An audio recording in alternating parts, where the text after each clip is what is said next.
بسم الله الرحمن الرحيم.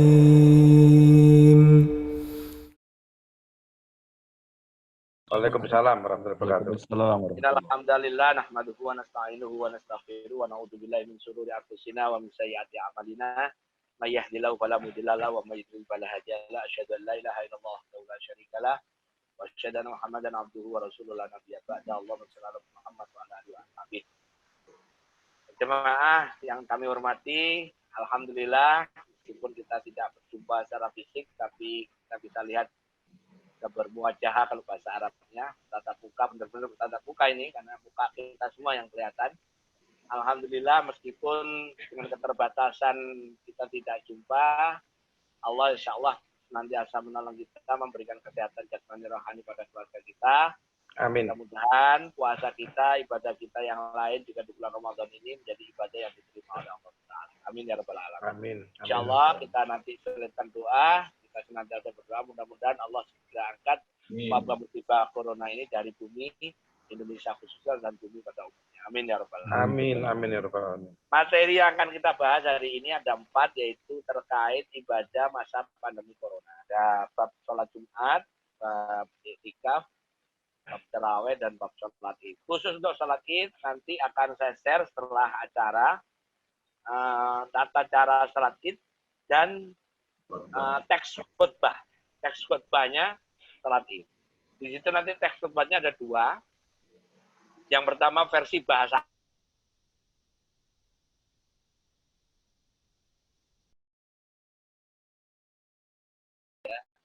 ya Pak Ajis, Pak Irwan gitu ya, boleh apa namanya. Suara saya kedengeran ya? Tes. Halo? Tes. Suara saya kedengeran ya? Oke. Jadi nanti kita akan share materinya yang versi bahasa Arab dan versi ada bahasa Indonesia. Saya mulai dari pertanyaan jemaah, seandainya kangen sholat Jumat, terus kemudian sholat Jumatan di rumah boleh enggak? Pertanyaannya. Kalau kita mengacu ke dalil, sholat Jumat itu hanya boleh digelar di masjid. Jadi di teorinya itu, hanya boleh digelar di masjid. Bahkan di mazhab Maliki itu boleh digelar di luar masjid asal ada tutupnya, ada atapnya. Jadi nggak boleh di lapangan terbuka kalau sholat Jumat. Jadi mesti di satu ruangan. Jadi kalau di mazhab Maliki. Ini dari sisi tempat. Kemudian dari sisi jemaah, mazhab yang paling ketat dalam sholat Jumat itu mazhab Syafi'i, yaitu harus ada 40 orang mukim yang harus ada di dalam jemaah sholat Jumat. Namun di mazhab Hanafi misalnya boleh tidak, boleh hanya 3 orang atau 2 orang yang sholat Jumat. Kalau di mazhab Maliki 12 orang, 13 sama khotib. Jadi dalam hal ini kalau dalam sisi jumlah makmum, maka yang paling ketat sholat Jumat adalah mazhab Syafi'i. Di mana mazhab Syafi'i mengharuskan 40 orang mukim. Seandainya di satu masjid di kampung misalnya, di MRKR misalnya, hanya ada orang 39, yang satunya mukim, maka sholat Jumatnya nggak bisa digelar kalau di mazhab Syafi'i. Tapi kalau pindah mazhab ke Maliki misalnya karena satu lain hal, karena mungkin darurat, maka karena lebih dari 12, ini dari sisi Jumat. Pertanyaannya adalah, apakah boleh sholat Jumat di rumah? Dari 4 mazhab itu yang membolehkan sholat Jumat di rumah itu mazhab Maliki. Artinya di mazhab Maliki itu boleh sholat di rumah. Tapi karena kita mau ngambil Maliki keseluruhan, maka jumlah jemaahnya harus 12. 13 dengan khotib. Jadi kalau sekarang di rumah Bapak ada orang 13, ya, laki semua, 13, maka boleh Jumatan di rumah. Kan itu sangat mustahil, sangat repot, karena kita nggak punya banyak keluarga sebanyak itu. Paling mentok kayak saya bertujuh. Maka tetap kembali ke teori awal, apabila sholat Jumat. Di zaman Rasulullah itu pernah karena hujan besar tidak jadi sholat Jumat, berarti karena ada udzur syar'i, maka ya sudah kita sholat zuhur. Kemarin ada jemaah dari masjid lain di Bintaro itu menanyakan, Gus ini sudah lebih dari 3 kali. Di makalah saya sebutkan bahwa orang yang meninggalkan sholat Jumat 3 kali itu bighoiri udrin, tanpa udur. Kalau tanpa udur memang boleh. Kalau tanpa udur orang 3 kali meninggalkan Jumat memang dianggap dihukumi sebagai orang yang kutiba minal munafikin. Dia catat sebagai orang munafik. Tapi karena ada udur di halaman 9 saya sebutkan ada 14 udur yang boleh orang tidak Jumatan. Ada 14 jenis udur yang oleh orang boleh tidak Jumatan.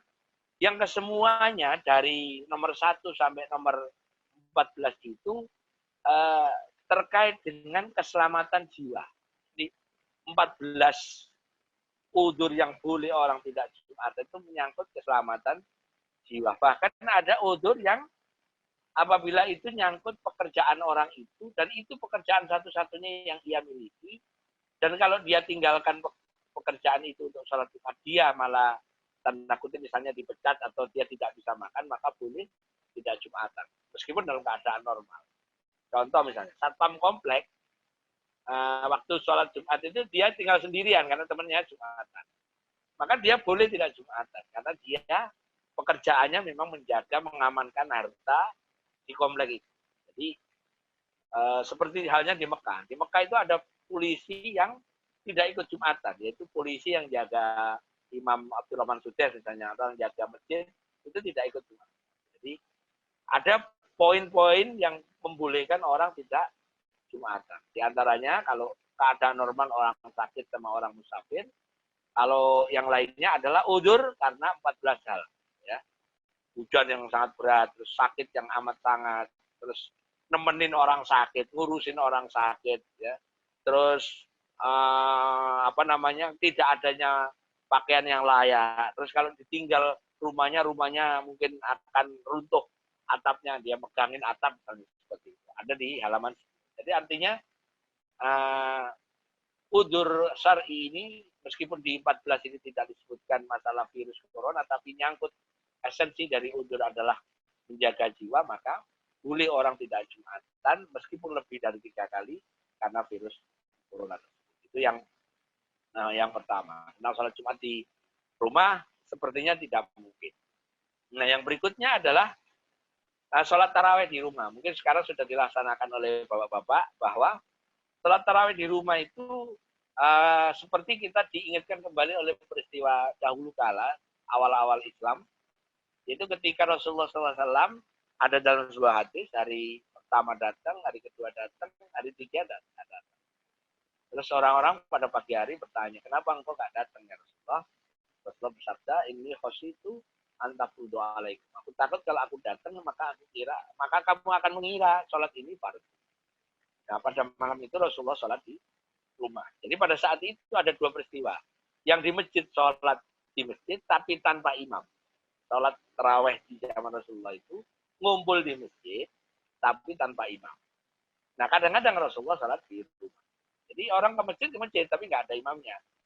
Maka kalau sholat model begini, sholat di masjid taraweh model begini, maka orang yang hafalan Qur'annya banyak, maka dia akan sholat lebih lama daripada yang orang hafalannya sedikit. Misalnya ada orang yang hafal surat-surat panjang, sementara yang lainnya cuma hafal juz 30 atau bahkan surat yang lebih pendek lagi. Maka yang satunya yang sholat hafalannya panjang masih berdiri, yang juz 30 atau yang sholat pendek sudah duduk, sudah selesai. Jadi itu terus berlangsung.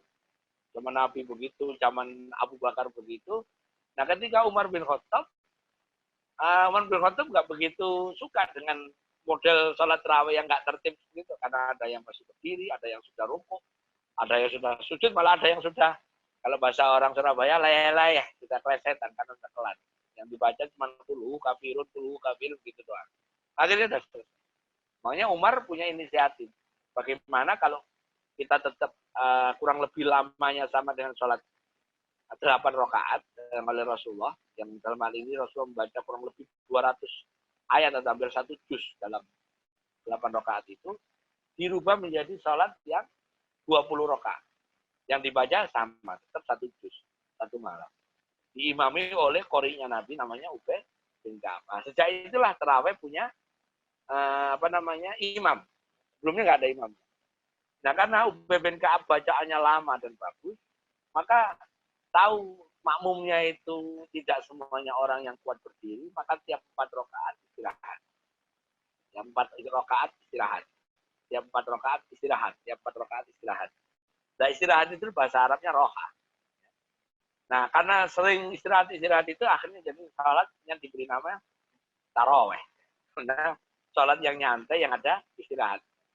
Semula namanya salat ini qiyamul lail karena dikerjakan di tengah malam. Jadi salat nama tarawih itu munculnya di zaman Umar, tapi nama awalnya qiyamul lail. Makanya hadisnya kan man qoma ramadhana, bukan man tarawih ramadhana kan. Ini man qoma ramadhana imanan wa ihtisaban. Jadi kalau lihat sejarah ini, maka salat tarawih itu punya variasi. Pertama, dikerjakan berjamaah di masjid tanpa imam, dikerjakan di rumah. Rasulullah pernah mengerjakan, dikerjakan dengan imam oleh zaman Umar bin Khattab. Nah, sekarang kita kembali lagi sholat di rumah, ya nggak apa-apa. Ada contohnya, ya nggak apa-apa. Nah, kalau mau di rumah, mau lebih bagus lagi, diimami oleh bapaknya, oleh anaknya yang bacaannya bagus. Ada pertanyaan menarik di WA saya kemarin. Bagaimana Pak, di rumah itu bapaknya, misalnya nih, mohon maaf, bacaannya kurang bagus, anaknya karena ngaji, bacaannya bagus, tapi belum balik.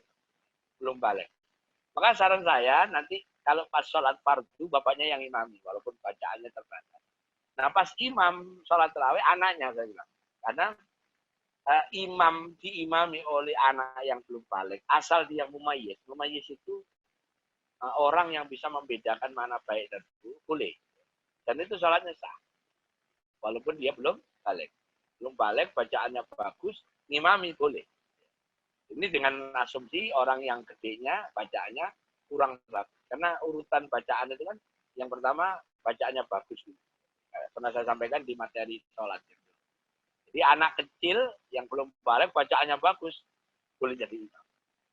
Nah, karena ini untuk solusi saja, karena kalau bapaknya yang imami, anaknya itu karena sekolahnya, ngajinya banyak, hafalannya banyak, bapaknya ya kayak kita mungkin ada yang hafalannya pendek-pendek, anak itu bisa nebak. Begitu habis Wail maghdubi alaihim waladdallin, anaknya udah nebak, pasti ini kafirun, pasti ini al-kausar, gitu kan, malah malu sama anaknya. Ya udah, anaknya aja suruh imami, lebih baik gitu ya. Ini konsepnya seperti itu. Jadi terawih seperti itu. Nah, kalau praktek ini saya praktekkan di rumah, giliran jadi anak nomor 1 sampai nomor 3 kebetulan yang lumayan bagus bacaannya itu ngimami. Saya ngimami sholat isya. Jadi giliran yang Bilal anak saya nomor 4 sama nomor 5. Jadi itu saya latih biar bulan Ramadan di masa pandemi ini ada pembelajaran yang bagus. Pertama apa? Kita bisa memberikan tanggung jawab pada anak-anak kita untuk mulai berlatih jadi imam. Minimal imam sholat tarawih. Kalau ditanya, saran saya, bapaknya saja yang imam. Yang kedua, ibadah yang di bulan Ramadan di rumah itu tidak berkurang karena semuanya sama. Sholatnya tetap bisanya berjamaah, tarawihnya berjamaah. Jadi tidak berkurang. Hanya tempatnya saja yang di rumah dan kebetulan memang anggotanya sedikit. Yang ketiga, begitu Quran dibaca di rumah, barokahnya rumah, Allah turunkan ke rumah itu. Karena rumah dipakai baca Al-Quran. Baik itu melalui bacaan Quran biasa maupun bacaan Quran di sholat. Makanya sebenarnya ada hikmahnya kita mungkin rumah baca Quran bentuk sholat maupun Quran di rumah. Jadi biasanya kita sholat di masjid, kita baca Qurannya di masjid, sekarang sholat di rumah, baca Qurannya di rumah, baca Quran sholat 4-5 waktu itu di rumah. Insya Allah rumah kita diterangi oleh Al-Quran. Jadi hiasilah rumahmu dengan bacaan Quran. Itu hikmah yang kedua. Jadi terawih di rumah nggak masalah. Yang berikutnya adalah iktikaf. Iktikaf itu secara teori itu hanya bagi laki-laki, bagi kita nih. Hanya boleh di masjid kami. Hadisnya adalah dari Aisyah radhiyallahu anha, Nabi bersabda, la iktikafa illa fil masjid kami. Tidak disebut iktikaf kalau tidak di masjid yang dipakai Jumatan. Artinya masjid MRKR dipakai Jumatan ya memang boleh untuk itikaf.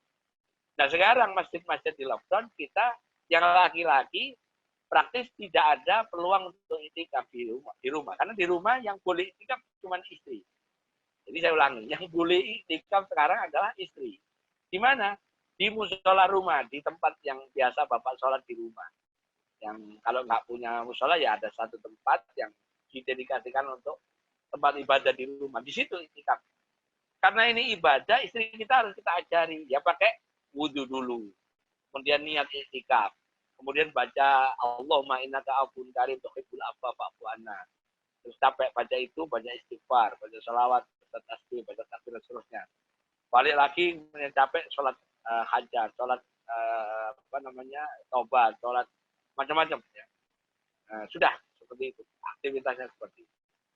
Nah, karena yang boleh melaksanakan itikaf banyak istri, kita bagaimana caranya yang laki-laki? Ya sudah, kita ikuti saja amalannya itikafnya kita ambil, tapi namanya bukan itikaf. Ya kita tetap baca Quran, kita tetap sholat sunnah di rumah, kita tetap baca-baca hadis misalnya, atau baca-baca kitab yang lain yang Bapak bisa baca, misalnya kitab-kitab bacaan-bacaan yang buku-buku yang bermanfaat, kemudian baca wiritan yang Bapak punya, istighfar yang banyak, nggak apa-apa. Artinya konten ibadahnya tetap sama, tapi namanya bukan itikaf kalau laki-laki. Tapi kalau perempuan, namanya itikaf.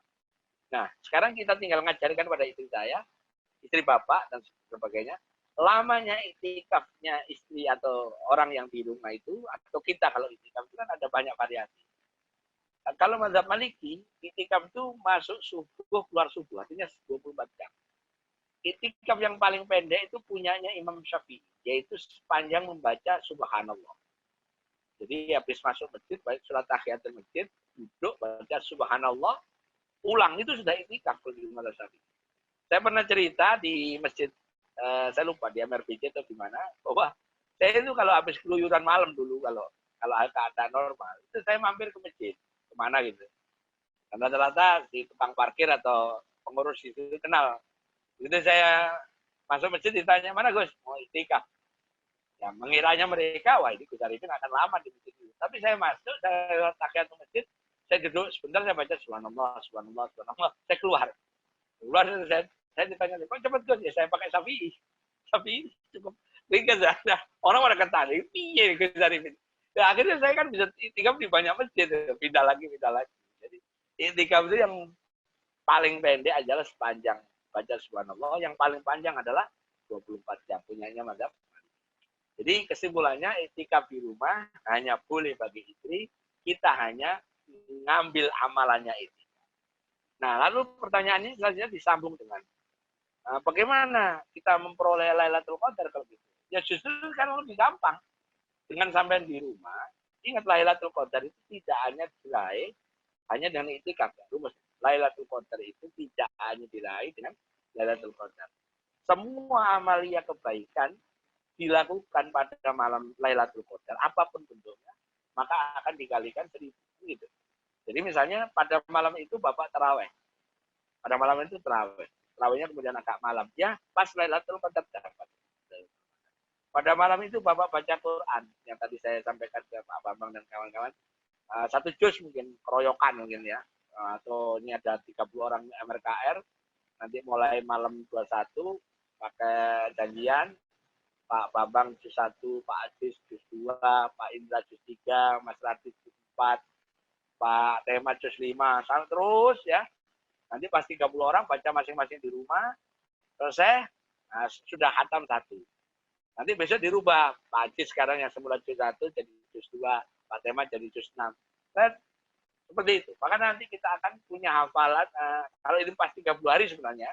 Itu bisa satu orang bisa hatam 1. Dan satu masjid MRKR bisa tiap hari hatam Quran. Itu kalau sebenarnya mau idealnya begitu. Tapi ini masih ada waktu 20 hari. Kalau mau berarti kalau mau hatam 20 kali juga bisa ya. Dua juz sekali baca 2 juz. Kalau bacanya hadar kan bisa 25 menit atau setengah jam lah. Jadi kalau 2 juz ya 1 jam, insya Allah bisa. Ya, kalau bacaannya hadar agak cepat dikit, tapi yang pas panjang yang panjang. Jadi itu caranya. Justru kalau sekarang itu untuk memperoleh Lailatul Qadar, insya Allah lebih mudah karena kita sudah punya 30 hari jagain dengan ibadah terus di rumah. Nah kan konsepnya siapa yang menjumpai Lailatul Qadar itu kemudian beramal baik kan dikalikan 1000 bulan. Itu aja. Amal apapun. Mau sodako, mau baca Quran, mau sholat tahajud, mau sholat hajat, mau baca istighfar, mau baca macam-macam itu semuanya. Pokoknya semua kebaikan di malam itu adalah diganjar dengan Lailatul Qadar. Ini untuk itu. Yang berikutnya adalah tentang salat Id. Ini yang bagian penting. Nanti kemungkinan besar masih lockdown.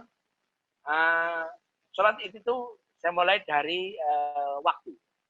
Waktu mulainya salat Id itu adalah nanti Bapak lihat di tanggal 24 Lebaran itu jam berapa waktu syuruk. Syuruk itu waktu terbit.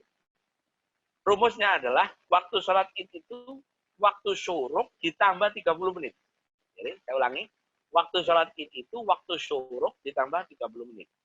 Jadi kalau nanti itu waktu syuruk, menurut catatan saya itu jam 5.50, maka Bapak boleh sholat Idul Fitri jam 5.50 tambah 30, jam 6.20. Buletin aja setengah 7 sudah boleh sholat Idul Fitri. Jangan kurang dari, jangan pas syuruk ditambah 15 menit itu waktu haram, kemudian 15 menit ditambahkan dari sesudah yang 15 menit pertama itu namanya waktu isyraq. Jadi sholat Idul Fitri itu selepas sholat isyraq. Kalau menurut teorinya sholat isyraq. Jadi 30 menit setelah terbit matahari itu waktunya. Dan disunahkan sebelum sholat Id makan dulu. Jadi karena di rumah enak kan, nggak usah nyiapin mobil, nggak usah nyiapin apapun, udah makan dulu, ngeteh dulu, ngopi dulu, makan ketupatnya dulu, nggak apa-apa. Jadi nanti pas setengah 7 sholat. Sholat Idul Fitri. Nah, sholat Idul Fitri itu khusus mazhab Hanafi ini keadaan mazhab ya, itu memang harus digelar dengan jamaah 40. Mirip mazhab Syafi'i kalau Jumatan. Jadi saya ulangi, mazhab Hanafi itu kalau sholat Jumat itu jemaahnya harus 40 sama dengan mazhab Syafi'i kalau Jumatan. Namun mazhab lain seperti Maliki, Syafi'i, Hambali, sholat Idul Fitri itu bahkan boleh dikerjakan sendiri. Jadi sholat Idul Fitri itu kemungkinannya kalau pakai mazhab Hanafi 40, ini nggak mungkin kan sekarang. Kemudian boleh sendiri, boleh berjamaah. Sekarang boleh berjamaah. Ini sholatnya. Sedangkan kedudukan khutbah Idul Fitri di dalam sholat Idul Fitri adalah, maupun Idul Adha adalah sunnah. Jadi misalnya keadaan normal saja, normal. Misalnya masjid MRKR undang khotib. Normal nih. Terus ditungguin khotibnya nggak datang-datang. Ya sudah, Bapak sholat aja, sholat Idul Fitri, Idul Adha. Habis sholat Idul Adha bubar, nggak apa-apa, tetap sah.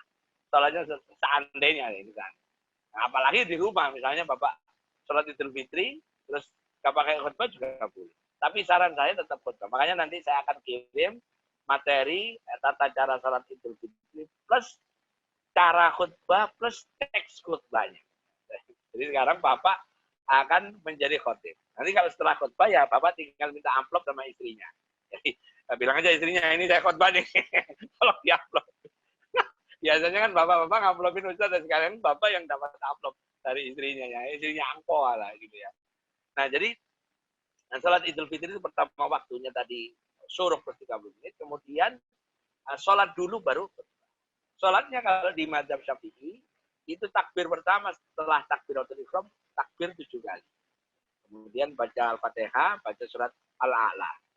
Kemudian rakaat kedua, takbir dari intikal, terus 5 kali takbir, terus baca Al-Fatihah, terus baca Al-Ghasyiyah.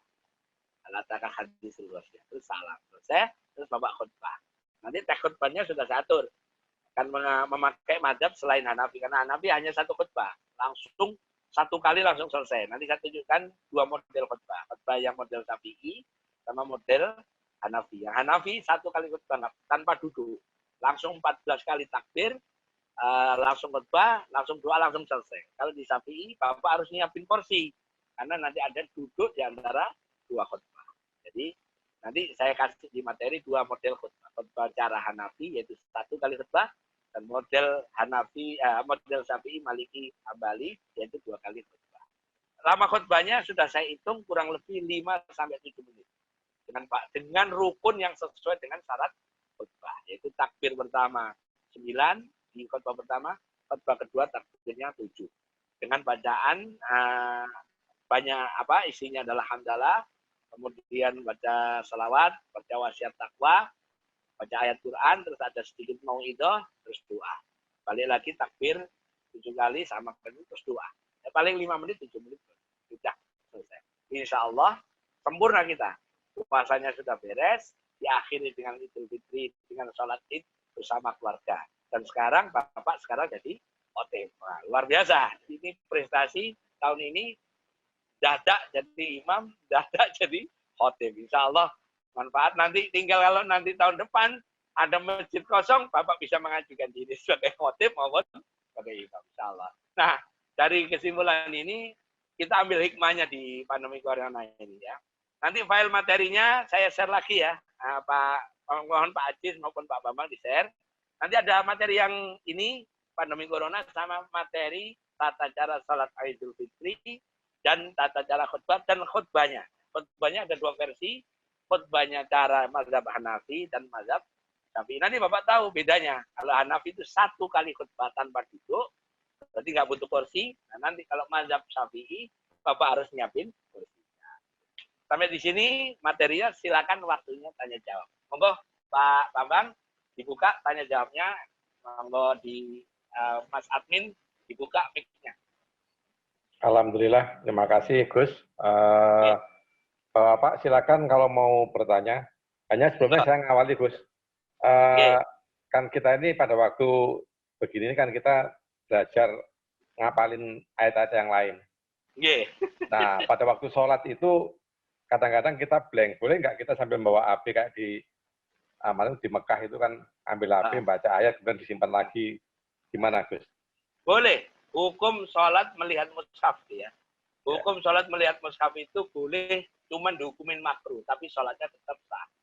Cuman saran saya jangan banyak gerakan. Kalau bisa gerakannya 2 kali saja. Itu aja.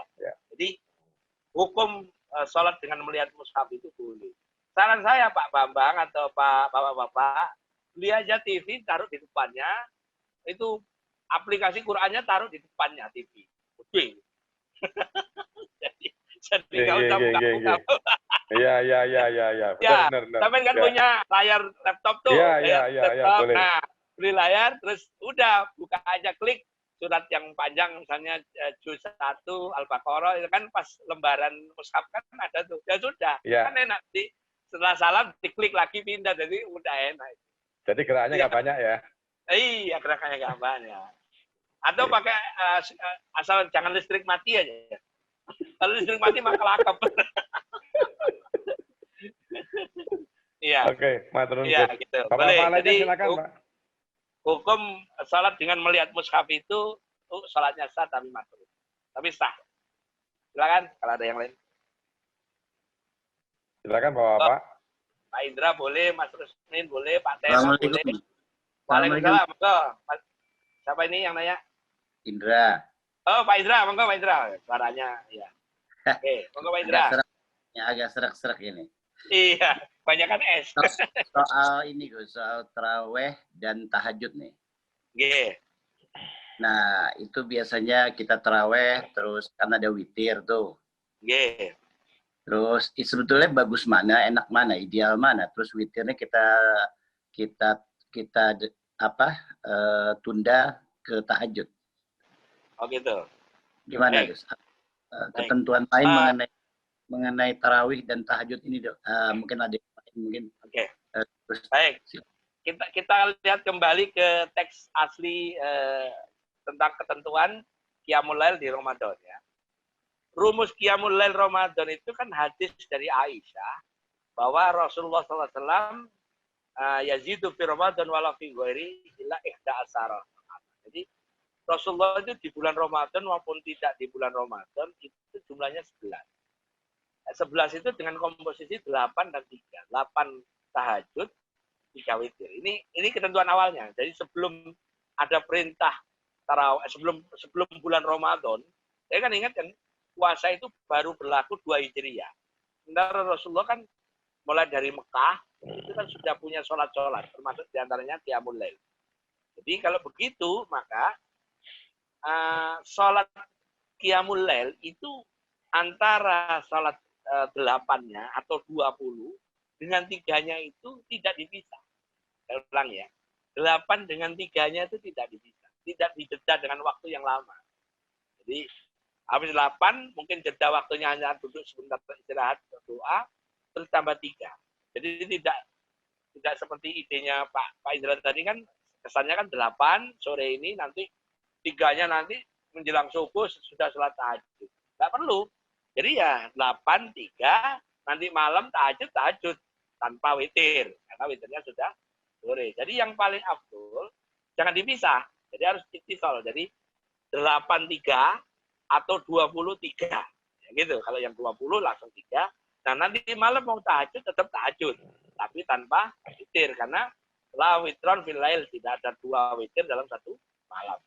Ya, itu Pak. Ketentuannya kalau kita ngacu ke hadis adalah nyambung antara sholat tarawih dan witir. Kira-kira itu Pak. Mudah-mudahan terjawab. Ya, lanjut. Mungkin sudah cukup Pak Indra jawabannya. Cukup Gus, makasih. Oke. Yang lainnya monggo. Jadi boleh Gus, nanya apa aja. Menimpali dulu Gus. Itu yang disampaikan oleh Pak Indra itu ada juga yang begini Gus. Nggak tahu itu benar apa enggak ya. Ada Ustadz yang dia mau mengadakan tahajud, itu membatalkan witir yang pertama. Jadi dia menambahkan 1 rakaat sebelum tahajud, kemudian nanti witir lagi setelah tahajud. Itu kira-kira gimana? Ya nggak ada perlunya. Wong kalau dalam prakteknya sholat witir dan tahajud itu kan ada 2 cara ya. Jadi saya kembalikan ke teks asal ya. Teks asal tentang sholat Qiyamul Lail yang dulu terawih kan namanya Qiyamul Lail. Ya. Kemudian Rasulullah kan Qiyamul Lailnya 8 dan 3. Itu udah berlangsung lama. Ketika Ramadan orang-orang pada ikut nimbrung ingin sholat yang sama dengan yang dikerjakan Rasulullah. Karena Ramadan ya semuanya giro semangatnya ingin menghidupkan malam Ramadan kan gitu. Ya. Nah, ketika Rasulullah SAW itu berlangsung terus, kemudian digantikan Abu Bakar masih sama. Nah, ketika Umar itu mulai dirubah. Kalau tadi semula zaman Rasulullah itu kan 8 rakaat itu yang dibaca kan panjang-panjang. Pernah saya sampaikan, Rasulullah 8 rakaat itu 2 rakaat pertama Qul ya kafirun Al-Ikhlas. Baru rakaat kedua, ketiga itu Al-Baqarah. Kemudian 45 itu Ali Imran dan seterusnya kan lama sekali. Jadi kemudian ditutup dengan witir. Nah, ketika zaman Umar itu Ubay bin Ka'ab paham ini orang-orang ini kalau diajak sholat lama itu pada gempor semua kakinya. Makanya dibuat 20 dengan panjang bacaan kurang lebih 200 ayat. 200 ayat itu kalau Bapak hitung adalah 1 juz kan. 200 ayat itu. 1 juz. Nah, kemudian Ubay bin Ka'ab tiap 4 rakaat istirahat. Nah, kemudian ditutup witir.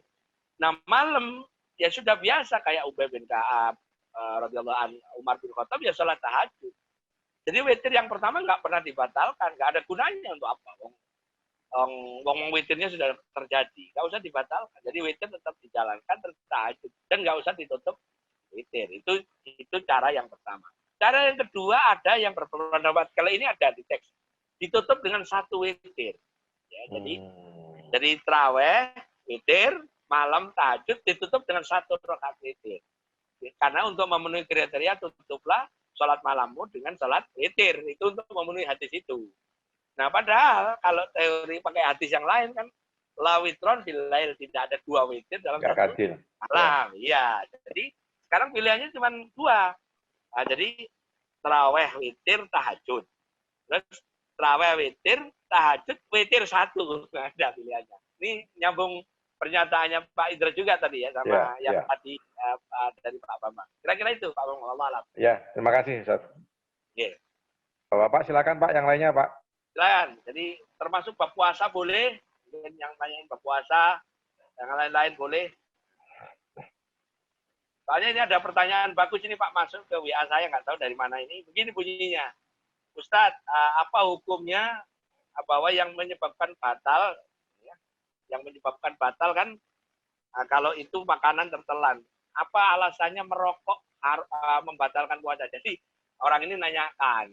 Jadi kok ngerokok itu batal, padahal nggak ada yang dimakan katanya gitu. Ini pertanyaan bagus ini, Pak Des.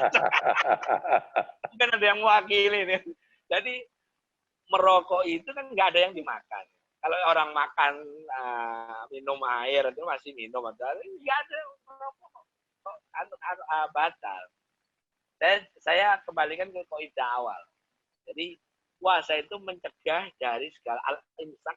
Puasa itu maknanya al-imsak, mencegah dari segala yang membatalkan puasa dari pagi sampai tenggelamnya matahari sampai maghrib kan gitu kan. Nah, terus ulama mazhab perinci apa yang batalkan. Kalau di Syafi'i itu masuk 9 lubang. Itu 2, 3, 4, 5, 6, 7, 8, 9 yang bawah. Itu masuk benda itu di 9 lubang itu maka batal. Makanya di mazhab Syafi'i orang berendam terus kentut itu batal kan. Karena kalau lagi berendam terus kentut gitu kan, begitu nutup kan kedot. Nah, kedot itu jadinya masuk air ke dalam. Itu batal. Termasuk orang yang susah buang air besar terus beli apa itu mikrolak itu mereknya itu juga batal kan karena masukin benda itu kalau disapi. Nah sekarang bagaimana dengan perokok kok bisa batal? Saya kasih analogi yang pertama bahwa kalau kita mengunyah atau berkumur sesuatu yang itu ada rasanya, teorinya kalau puasa maka seluruh rasa itu harus dibuang. Contoh, pertanyaan ikutannya ini selain merokok kata dia. Apa hukumnya orang berkumur pakai teh botol dingin? Teman bayangin ya. Sampai siang-siang ini buka kulkas, ada teh botol dingin. Teh botol kan enak. Terus kumur, seger kan itu. Nah, itu kalau teorinya tadi yang dipakai, bahwa semua yang kita masuk ke mulut harus keluar lagi tanpa rasa, maka orang yang kumur pakai teh botol hukumnya batal. Karena meninggalkan rasa. Meninggal rasa dan enak seger hausnya hilang lewat mulut ya. Terus orang ini ngejar lagi. Lah itu kenapa orang masak ibu-ibu kok ngicipin makanan boleh? Beda, intensinya beda. Kalau ibu-ibu itu ngicipin tujuannya untuk memastikan makanannya enak apa enggak, bukan untuk menghilangkan haus. Sama dengan ibu-ibu yang punya anak kecil yang yang giginya masih belum tumbuh, dikunyain oleh ibunya terus disuapkan ke anaknya, itu juga boleh, nggak batal. Beda saya bilang, beda. Nah sekarang bagaimana merokok? Merokok itu di dalam fikih disebut surbut dukhon. Surbut itu minum, dukhon itu asap. Orang merokok itu seperti orang minum asap. Teorinya begini, setiap rokok atau asap yang kita masukkan mulut itu masuk kerongkongan. Batas batal itu kerongkongan. Jadi kalau ada orang kumur wudhu, air sampai kerongkongan itu batal. Makanya kalau wudhu, kenapa insak masuk ini harus air ke hidung itu harus hati-hati karena takut nanti masuk ke kerongkongan. Di kerongkongan asapnya nempel, nggak bisa keluar lagi. Nah nempelnya itulah teorinya tadi. Kalau badan masuk ke mulut harus dikeluarin semua sampai bersih. Nah nikotin nggak bisa keluar. Makanya orang merokok dianggap membatalkan puasa. Terus saya tambahin lagi jawabannya begini. Lagian puasa kalau nggak pakai ngopi kan nggak enak. Jadi ngapain dong rokok? Kalau rokok pasti enak pasangannya ngopi. Ya udah jangan ngopi sekarang, jangan rokok nanti malam setelah buka. Jadi itu. Ini titipan pertanyaan nomor di WA saya. Silakan dulu nih. Mungkin ada yang pernah mau nanya begitu. Silakan kalau ada yang lain. Ya itu tadi Pak. Tanya Pak Ustaz. Monggo Pak. Assalamualaikum Pak Yai. Waalaikumsalam Pak. Pak Yai, untuk sholat witir yang ketiga, rakaat ketiga itu kan malam tanggal 15 ya pakai kunut. Ya, malam 16 ya, betul. Malam 16 atau malam 15 Pak Yai? Malam 16. Malam 16 ya. Kalau dari sekarang ini kan untuk sekarang malam 10. Sekarang 10 Pak. Sekarang 10 kan ya. Hari ini 10. Hari ini 10 berarti hari Jumat. Hari Kamis. Hari 10, Senin 11, Selasa 12, Rabu 13, Kamis 14. Hari Jumat, Pak, kunut. Mulai kunut ya. Yeah. Kalau sekarang nggak boleh, kunut nazilah nggak boleh ya? Boleh ya? Kunut nazilah boleh. Kunut nazilah boleh. Tapi tahu saya kunut nazilah jangan ditaruh di witir. Kunut nazilah itu ditaruh di sholat fardu. Kalau Bapak mau kunut nazilah jangan ditaruh di witir, tapi di sholat fardu. Mau zuhur, mau asar, boleh dimanapun. di sholat Jumat terutama. Tapi kan kita kan nggak sholat Jumat rame-rame, ya sudah. Nah, nanti kalau mau kunut nazilah, afdolnya tidak di sholat witir. Makanya di mazhab pada Hanafi itu nggak ada kunut kan, Pak. Nggak ada kunut di witir sampai hari ke-30. Yang ada di Maliki, Maliki Sunnah, di Syafi'i dianjurkan, diambali sama dengan Syafi'i. Itu Pak Ajib. Terima kasih Pak. Baik. Hari Jumat mulai kunut di tahun. Oke, lanjut. Assalamualaikum Ustadz. Waalaikumsalam. Iya, saya mau nanya nih, kebetulan kan kemarin saya rapid test itu ya. Rapid test. Ya. Rapid test itu ada keluar darah walaupun sedikit. Itu bagaimana? Nggak apa-apa, Pak. Yang membatalkan keluar darah itu kalau perempuan keluar darah dari jalannya tanah. Kalau keluar darah lewat, iya, nggak apa-apa. Saya juga pas rapid test dari hari Senin yang lalu saya rapid test. Nggak apa-apa, Pak. Bahkan Bapak puasa, donor darah juga nggak apa-apa. Oh, gitu. Bapak berpuasa nih, sore misalnya supaya nggak lemes, jam 4 atau jam 3, donor darah, mungkin ada saudara atau ada kawan yang memerlukan darah, Bapak fit, udah, donor darah tidak membatalkan puasa. Itu Pak tema ya. Ya. Satu lagi boleh Pak Ustadz? Satu lagi. Kebetulan masalah puasa ini, anak saya kebetulan kan tinggal di Perancis kerja, itu kalau puasa full dengan jadwal di sana, itu kira-kira 18,5 jam. Nah, dia nanya sama ustadznya di sana, kebetulan di sana ada ustadz juga, tapi orang Maroko kalau nggak salah. Kamu pakai jam Maroko aja katanya gitu. Jadi lebih pendek jam Maroko itu kalau di sana, jadi puasanya kalau di Perancis dengan jam Maroko 15 jam itu 16 jam itu gimana? Ya, boleh.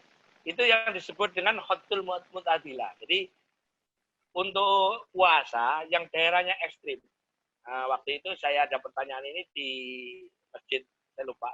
Tapi menanyakan hal yang sama. Jadi pada saat ini Eropa, kemudian sampai ke utara, sampai dari Skotlandia itu mungkin 18, 19, 20 jam. Dan itu ekstrim dan sangat berat. Maka boleh pakai garis muktadilah. Khotul muktadilah. Nanti insya Allah juga saya akan email materinya ya, Pak Adis, Pak Babang. Saya akan kirim materinya sekalian sama tata cara salat witir. Pertanyaan Pak Tema ini bagus. Jadi kalau orang di daerah yang ekstrim seperti yang tadi disebut oleh Pak Tema, di Perancis sekarang itu 18,5 sampai 19 jam, maka dia ngambil garis yang di bawahnya. Yang dalam ini ngambil garis subtropis lurus dengan Yordania, kalau nggak salah, itu kurang lebih puasanya 15 jam. Boleh. Jadi ketika masuk waktunya dia lihat TV Yordania adzan, maka dia buka puasa. Meskipun di Perancisnya sendiri masih ada matahari. Itu boleh, Pak. Ini yang disebut dengan udzur syar'i, karena saking beratnya. Tapi nanti enaknya kalau Eropa, kalau pas musim dingin, dia puasanya juga pendek, cuma 8 jam, 7 jam. Ini sekarang yang berat ya. Nanti satu saat berat ya. Satu saat berat, sekarang berat, nanti satu saat ini. Jadi itu namanya garis muktadilah. Garis referensi kira-kira di mana yang paling adil, paling fair orang berpuasa. Muktadilah itu paling fair. Garis fairness. Jadi paling fair untuk orang berbuka itu jam di garis berapa. Nah, itu ada ketentuan. Itu Pak Tema. Pertanyaan selanjutnya Pak, masih ada. Satu lagi. Kalau misalnya dia kan kerja Senin sampai Jumat. Ya. Selasa Sabtunya dia pakai Sabtu Minggunya pakai jam yang normal dengan Perancis. Dia kan itu nggak kerja di rumah, jadi kuat gitu. Boleh nggak itu kayak gitu? Oh boleh, nggak apa-apa. Itu tadi. Karena dia kan ada keperluan saking beratnya, karena sambil kerja ngambil muktadilah. Sedangkan Sabtu Minggu libur, mungkin bisa leyeh-leyeh gitu ya, bisa sambil rebahan, boleh, nggak apa-apa. Ngambil semua muktadilah pun juga boleh. Gitu, Pak Tema. Nanti materinya akan saya susulkan. Mudah-mudahan ini nanti bisa di-share ke anaknya di sana. Mudah-mudahan terjawab ya Pak Tema. Di bentuknya PDF, tinggal Bapak WA aja putranya insya Allah. Monggo yang lain. Ini komplit ini udah penuh ini. Mas Agus Suparman ada, Mas Ibu Hana ya, Bu Hana ada, Pak Badrawan, Pak Widya Pane, Pak Winarno ada nih, Pak Win, Pak Sanusi, lagi, ya. Monggo kalau di Yang lain mungkin selain bab yang virus corona tadi boleh. Assalamualaikum warahmatullahi wabarakatuh Pak Kiai. Waalaikumsalam. Monggo. Nah, saya Sanusi Tangerang Selatan ini. Oh, Pak Sanusi. Alhamdulillah. Ya, Tangerang Selatan. Iya, Tangsel. Monggo Pak Sanusi. Kiai, kita kan sudah kurang lebih 6 Jumat ini nggak melaksanakan sholat Kiai. Saya malah 7 kali saya. Oh, 7. Iya. Setelah itu ada hadis kalau 3 kali Jumat itu dianggap munafik, gimana Kiai? Kita kan udah baik. beberapa ya. Baik. Di materi yang mudah-mudahan Pak Sanusi nanti bisa boleh WA saya kirimin materinya ya. Atau Siap, yang minta Pak Babang ya. Itu di materi yang tadi saya bacakan di bab sholat Jumat di halaman bentar. Tadi halaman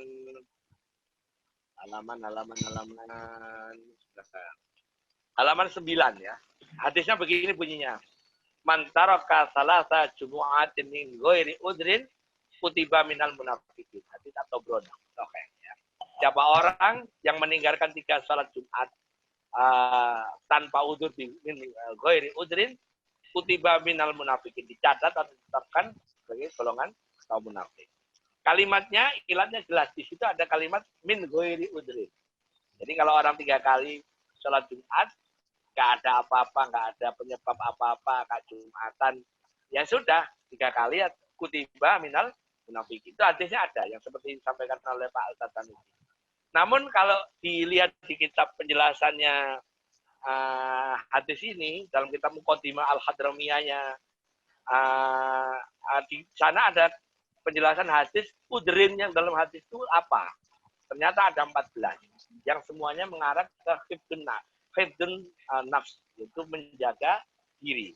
Termasuk di situ sakit yang amat sangat, kemudian hujan yang sampai dia nggak punya pakai lagi untuk sholat Jumat dengan layak, dia kemudian tidak kelaparan yang sangat amat, kedinginan yang sangat amat, kepanasan yang sangat amat, kemudian ada gempa, ada macam-macam, sehingga dia tidak boleh untuk tidak sholat Jumat. Nah, ulama MUI menetapkan kemarin salah satunya itu hadis ini dengan udzur, kemudian ditambahin qaidah la doror ala la doror wala la diror wala doror, la doror wala diror. Tidak boleh mencelakai diri dan mencelakakan. Jaga-jaga di. Oleh karena itu diambil aja. kita walaupun sampai 5 kali, 6 kali, 7 kali, karena ada udzur nggak apa-apa. Itu penjelasan yang saya pegangin sampai hari ini. Kenapa di tempat saya berani lockdown duluan itu karena kita nggak tahu penyakit ini di siapa. Oleh karena itu dianggap udzurnya. Karena kalau udzur itu perkara yang nggak boleh menjadi boleh. Termasuk ada kesulitan di sana yang kaidah fikihnya al-masyaqqat tajlibut taysir. Kalau kita masyaqqat, boleh ngambil yang gampang. Kira-kira itu Pak Sanusi. Nanti materinya saya share ya. Siap Kiai. Makasih banyak Kiai. Iya, monggo. Gon. Assalamualaikum Gus. Waalaikumsalam. Bahrawan ini. Siap. Keren. Mas Pak. Apa kabar? Baik. Wah, keren. Maaf nih, gara-gara corona kita belum bisa diskusi lagi ya. Sama. Nanti. Kalau sudah kelar, ngopi kayu. Iya, Gus mau nanyain sih simpel aja. Jadi, seandainya misalnya kita taraweh dengan format yang 4 gitu ya, Gus ya. 4 yang 4 rakaat.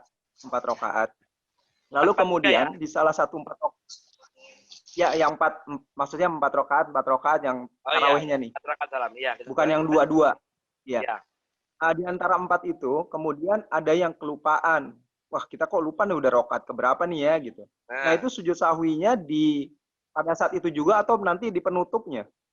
Oke. Penutup tarawihnya. Oke, sudah? Ya. Ya, gitu aja, Gus. Ya, oke, baik.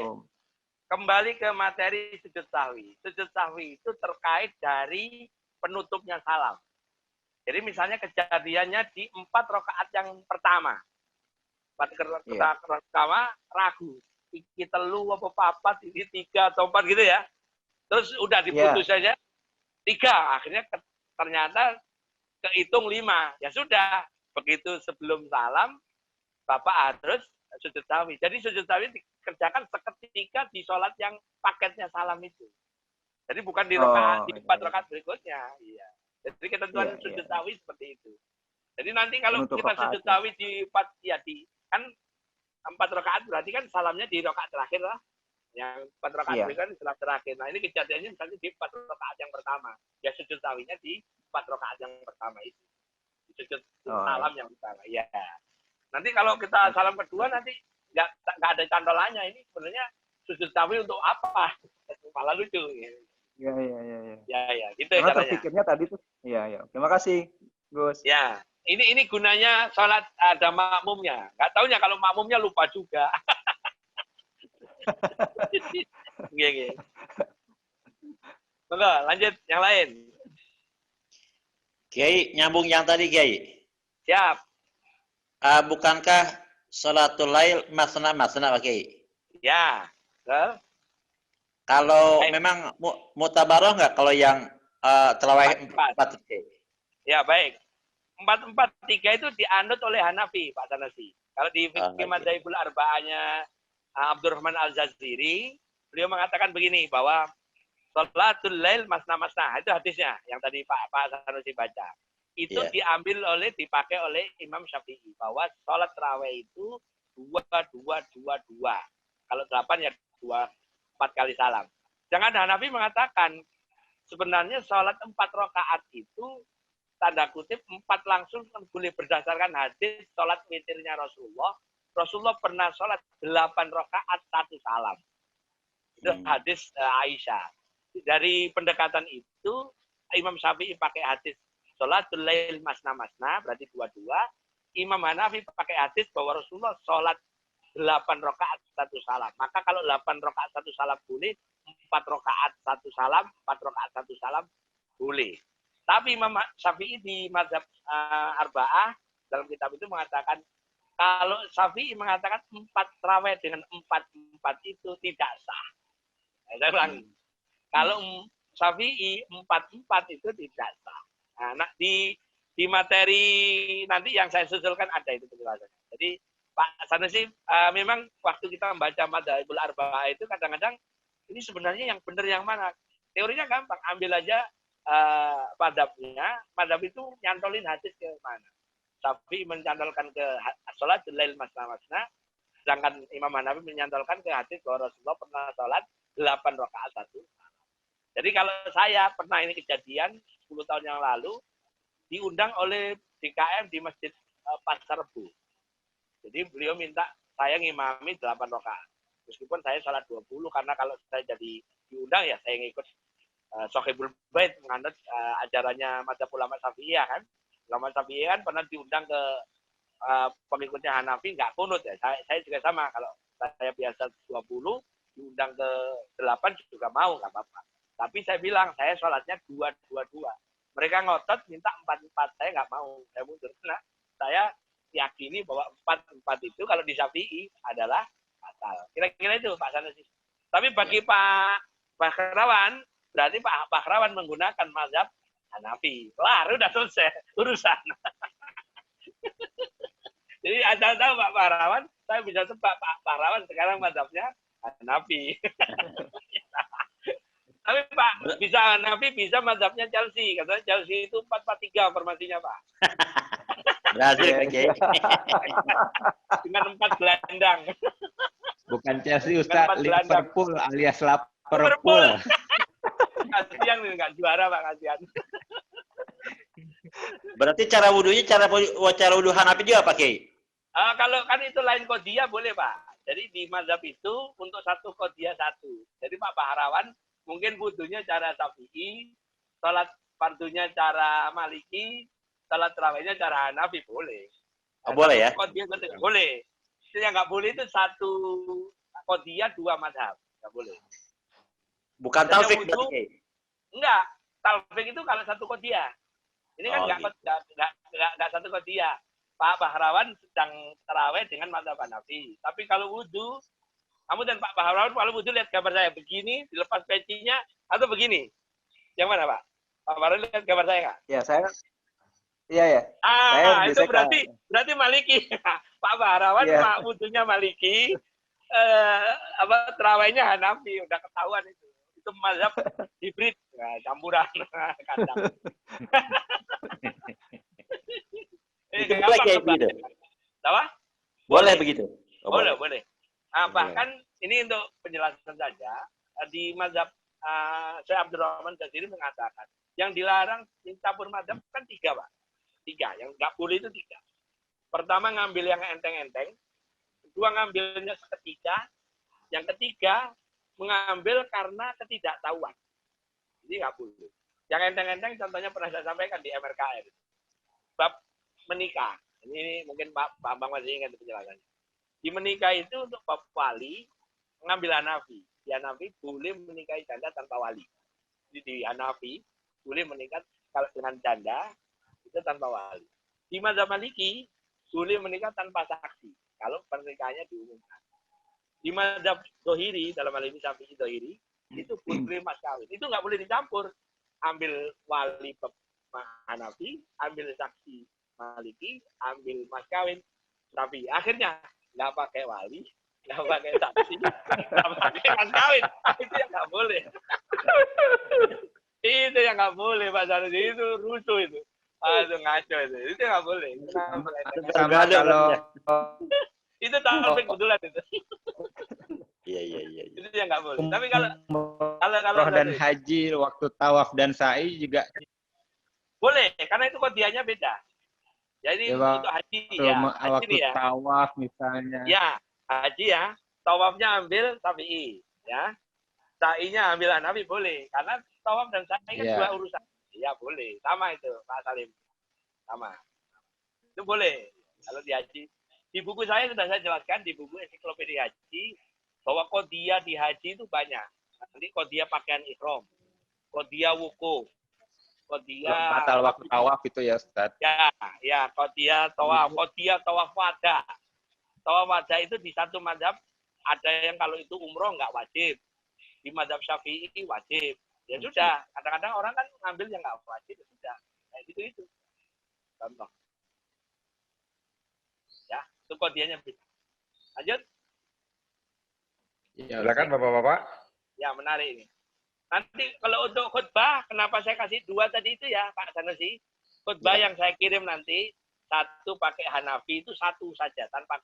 Jadi langsung berdiri, sampai doa, udah selesai. Nggak pakai duduk di antara 2 khutbah. Kalau khutbah caranya Syafi'i, itu kayak khutbah Jumat. Ada duduk di antara 2. Nanti saya kirimkan. Nanti mohon Pak Bambang, Pak Aziz, dan admin di-share ke anggota ya. Ini mungkin Pak Sanusi, Pak Salim, Pak Salim, kasih saja. Ya, iya. Gus, tadi satu lagi. juga. Ya, enggak? Ya, satu lagi saya mau nanya soal Jumatan. Saya dulu ingat ketika saya tinggal di luar dalam kondisi yang sangat darurat dan bekerja di satu perusahaan di mana tidak diizinkan untuk izin lama-lama meninggalkan tempat. Itu kita ada beberapa orang Muslim Jumatan hanya 5 orang, tapi dengan tertib Jumatan beneran. Jadi ada khutbahnya. Tapi kalau saya cuma 5-6 orang. Nah itu waktu di sana saya tanya, ada yang saya anggap mengerti, mereka bilang itu boleh, makanya kita lakukan. Nah itu sebenarnya gimana ya?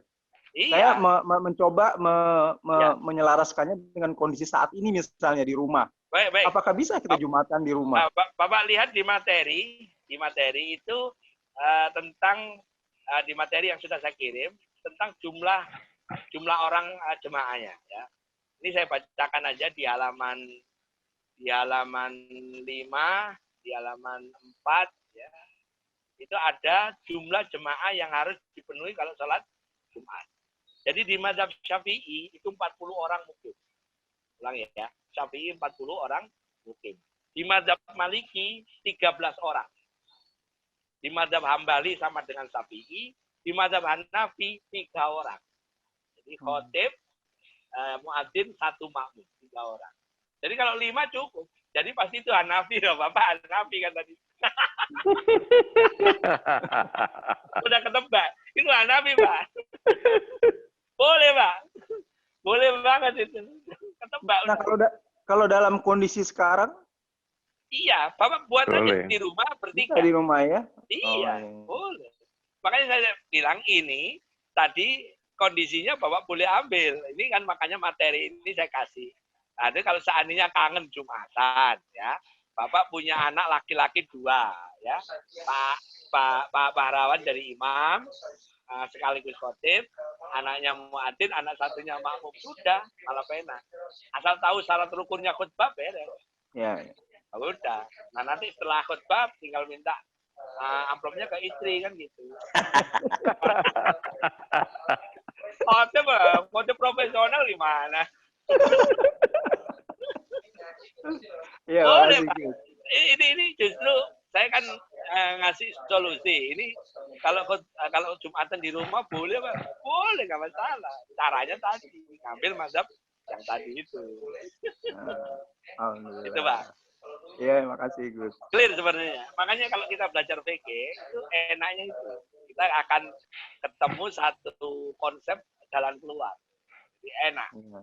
Seperti pertanyaan Pak Tema tadi kan secara teori apa iya kok ambil enaknya saja wong puasa di Perancis belum maghrib kok sudah makan. Nah, kan gitu kesannya kan seperti itu. Tidak, kalau fikih itu jelas clear. Ada ilatnya ya hifdzun nafs, menjaga diri. Siapa tahu dengan puasa 19 jam malah mudarat kan gitu. Sudah ambil yang mu'tadilah yang fair. Tadi itu. Nanti itu juga akan dapat materi itu ya. Nah, lanjut. Apa lagi? Ini menarik ini, tambah menarik ini. Memang MRKR ini revolusioner ini Pak Indra. Jadi pertanyaannya itu sadis-sadis. Saya kalau ngaji di MRKR itu 2 kali belajar ini. Aduh ngeri ya. Pertanyaannya sadis-sadis. Kritis. Iya, kritis Pak Indra. Makanya nggak main-main ini. DKM-nya harus siap full itu. Semuanya pertanyaannya ngeri-ngeri. Amplopnya juga luar biasa itu, mah.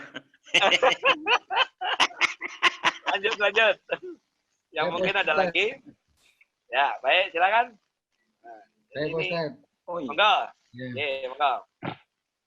Ya, terima kasih Pak Ustadz kesempatannya. Yeah. Ini mengenai penjelasan Pak Ustadz tentang Lailatul Qadar tadi, Pak. Jadi pengertian saya Lailatul Qadar itu adalah itu berupa malam gitu loh Pak. Di mana malam itu kalau kita beribadah mendapat hadiah 1000 bulan.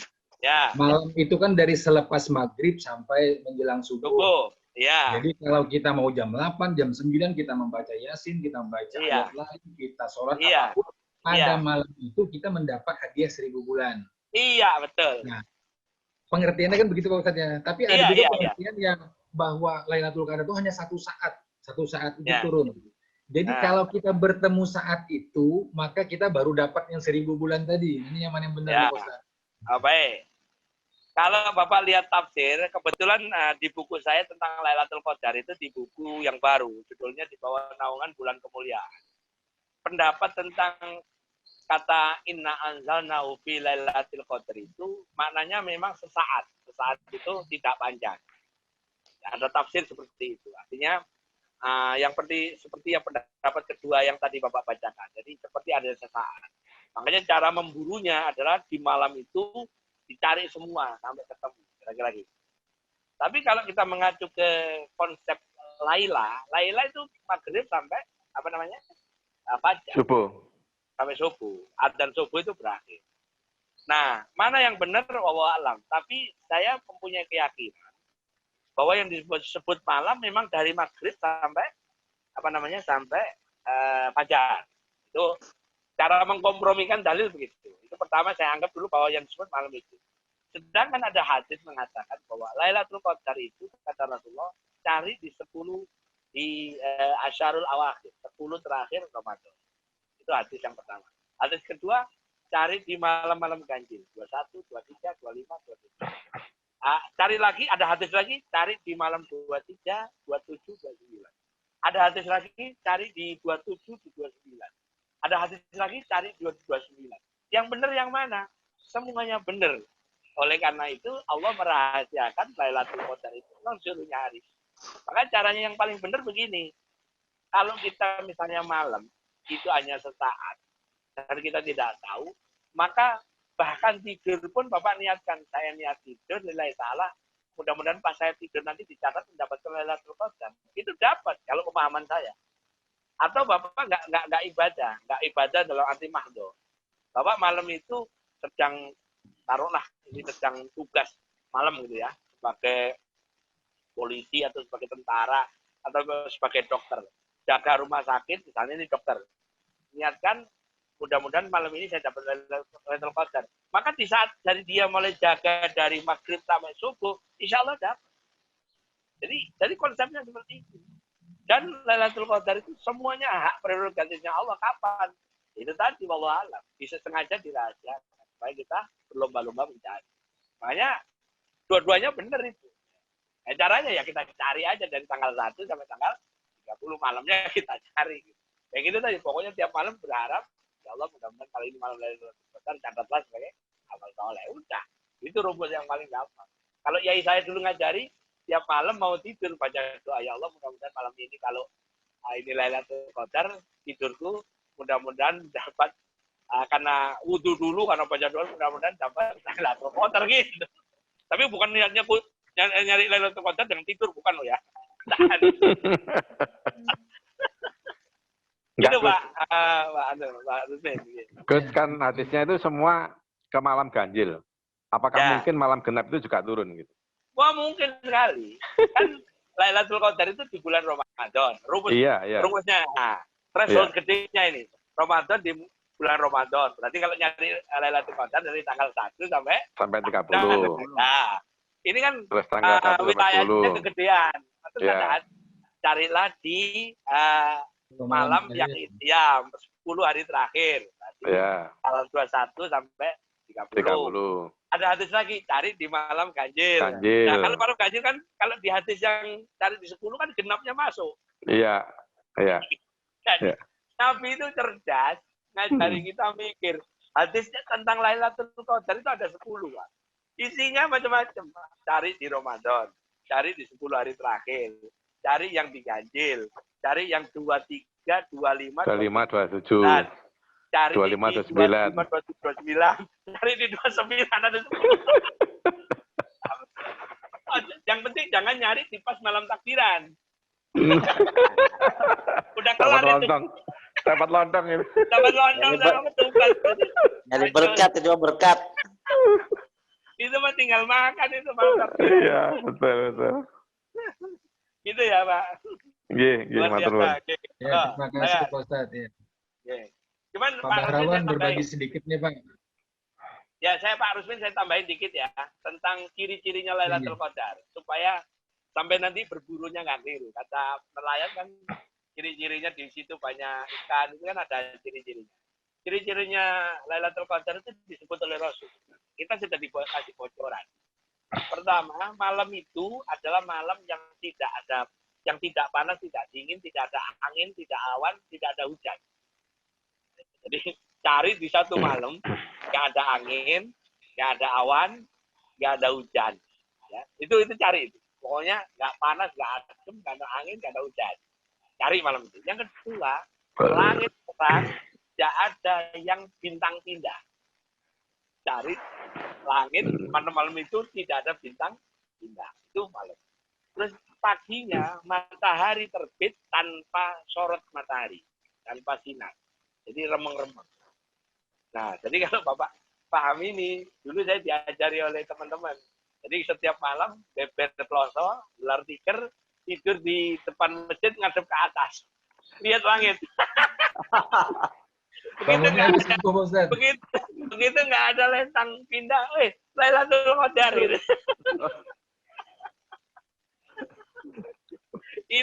Ini hanya bukti tanda. Tapi bisa saja di dalam 1 bulan hujan terus. Atau di dalam 1 bulan terang terus. Ini hanya cara aja. Cuman saya bisa tunjukkan teorinya Imam Ghazali. Imam Ghazali itu pernah menyampaikan. Ini kemarin Ramadan tanggal 1-nya hari apa, Pak? Jumat. Nah, karena hari Jumat, kata Imam Ghazali, kalau hari Jumat jatuhnya Lailatul Qadar malam 27. Gitu. Itu pakai teorinya Imam Ghazali itu. Tapi saran saya, kalau sampai begitu 27, begitu lihat 21, loh, tanggal 22-nya, langitnya remeng-remeng, udah lewat.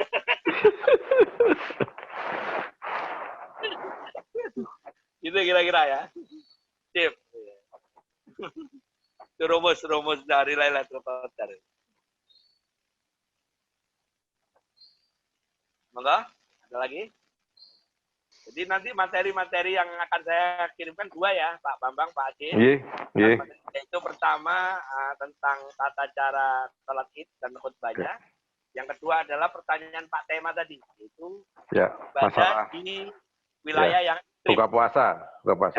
Ibadah di wilayah yang ekstrim. Ya. Oke. Sebenarnya nggak ada puasa di wilayah ekstrim itu sholat pun. Oh, semuanya ya. Ya. 2 jam pun kan kalau dia misalnya malamnya itu panjang, terus siangnya panjang, malamnya kan hanya 2 jam misalnya. Iya, iya. Maghrib, isya, subuhnya gimana? Kan kacau. Pak Ustadz, ya. Di kampung saya itu Pak menghindari lupa rakaat taraweh seperti pertanyaan Pak Bahrawan tadi. Di kampung saya itu di Banjarmasin, Samarinda gitu, Pak, itu 20 rakaat Pak.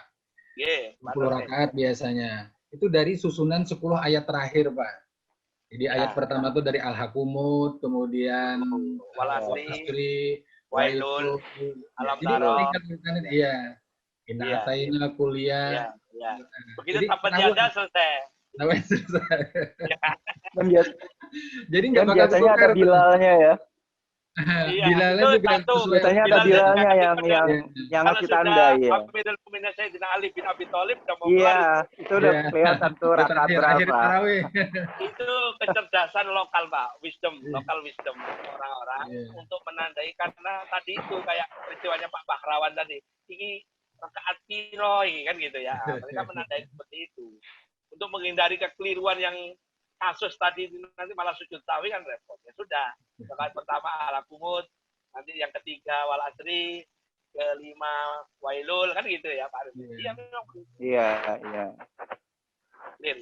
Itu masih saya kecil tuh Pak Ustadz. Iya. Di buku saya kalau sampai itu saya pakai masih. Kebetulan hafalannya pendek-pendek masih. Ya. Cuman kalau di tempat saya dipakai taruhan itu. Kalau imamnya begitu, dipakai taruhan sama anak-anak santri itu dulu waktu kecil. Ini mesti kulu.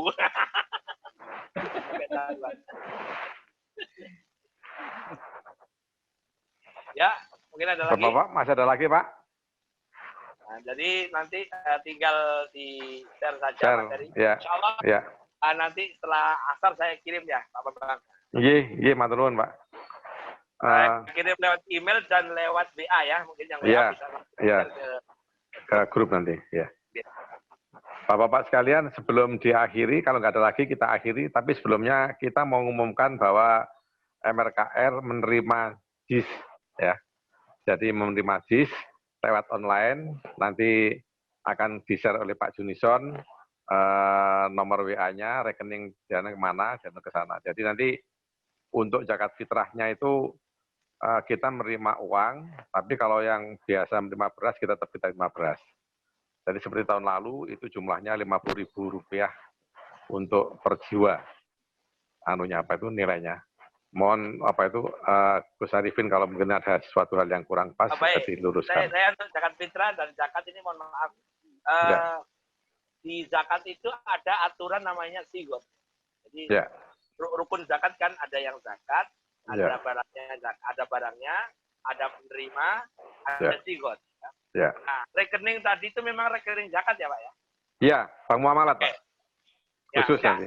Memang rekening yang memang dedicated untuk zakat ya? Iya, hanya khusus untuk zakat. Ya. Oke, sip. Kalau itu rekening dedicated untuk zakat, maka seandainya saya berzakat ke rekening itu, saya sudah bersigot, seakan-akan saya sudah berniat bahwa akan membayar zakat.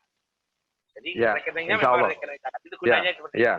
Insya Allah. Untuk Idul Fitri, untuk fitrah, di samping itu rekeningnya zakat, Bapak harus siapin juga di WA satu bacaan. Nanti saya saya kirimkan ya anunya. Oh yang iya, matur nuwun ya. Ya. Jadi bapaknya mungkin bayari istrinya, anaknya, itu cukup yang berniat bapaknya yang transfer. Bahwa sebelum transfer bilang nawaitu an ukhrija zakatan fitri an nafsi an siapa nilai ta'ala terus. Nah nanti waktu yang terimanya boleh baca boleh tidak. Ya. Ini penting ya, karena ini ibadah kan ada tata cara. Kalau yang zakat itu nomor rekening memang dedicated sudah zakat, itu sudah diaktifkan. Kira-kira itu. Terima kasih Gus. Ya terima kasih. Tinggal doanya. Kita doanya ada yang dari tahun lalu juga ada, tapi mungkin bisa dikirimkan ke kami nanti sama. Iya. Matur nuwun. Jazakallah. Ya. Aman. Ya terima kasih. Ini terima kasih. Sudah cukup ya. Saya kira ini soalnya sudah. Mohon ditutup dengan doa, Gus. Mari kita doa mudah-mudahan seluruh jemaah sehat walafiat keluarga kita. Amin. Allah segera angkat penyakit wabah corona dari Indonesia dan seluruh dunia. Allah biiznillah innama amruhu idza arada syai'an ayaqula lahu kun fayakun. Insyaallah kita sehat walafiat. Amin. Allah panjangkan umur kita, Allah terima ibadah puasa kita, ibadah yang lain dari kita, Allah ridhoi dan Allah pastikan kita dengan husnul khatimah. Amin. Assalamualaikum warahmatullahi wabarakatuh. Waalaikumsalam. Terima kasih Bapak sekalian. Monggo Gus, kita live ya. Ya, alhamdulillah. Waalaikumsalam warahmatullahi wabarakatuh.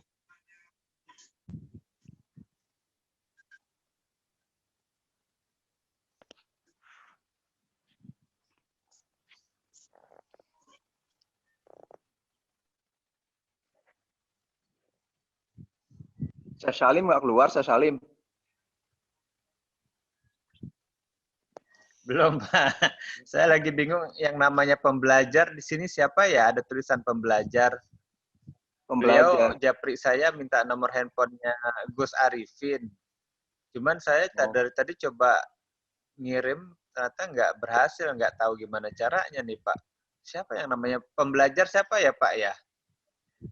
Namanya muncul, namanya pembelajar. Kalau ada yang tahu yang atau hafal nomor handphonenya Ustadz Gus Arifin, saya nggak hafal, cuman ada di memori handphone. Pak Adis yang materi kemana Pak?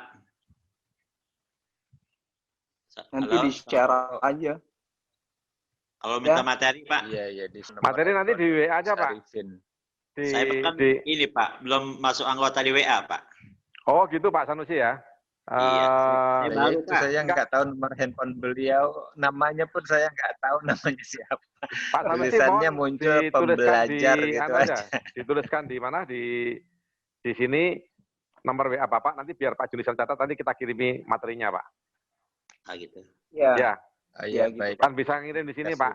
Bambang. Ya, nanti ke Pak Junison langsung nomor WA Bapak, nanti kita kirimi materinya kalau sudah dapat dari Gus Arifin. Gitu Pak Sanusi ya. Siap. Iya. Pak Salim atau Pak Junison? Pak Junison ya, masih ada kah? Saya izin live ya Pak ya. Iya. Pak Barawan. Pak Junison. Ya, video Ustadz kita udah dikirim belum ya? Udah Pak. Udah ya? Oh yang ini belum Pak. Lagi nunggu punya administrasi dari Pak Abdoli. Iya. Oh iya. Pak Junison, itu Pak Sanusi, mohon dicatat nomor teleponnya, beliau nanti minta materinya. Materi Pak, Gus Arifin. Sudah dimasukin ke chat ya? Belum udah ya? Udah. Oh ya udah. Belum. Makasih. Pak Sanusi belum Pak, tolong masukin di chat aja Pak. Chat di Zoom. Iya, ada chat di bawah itu, nanti biar saya catat Pak. Chat. Bisa di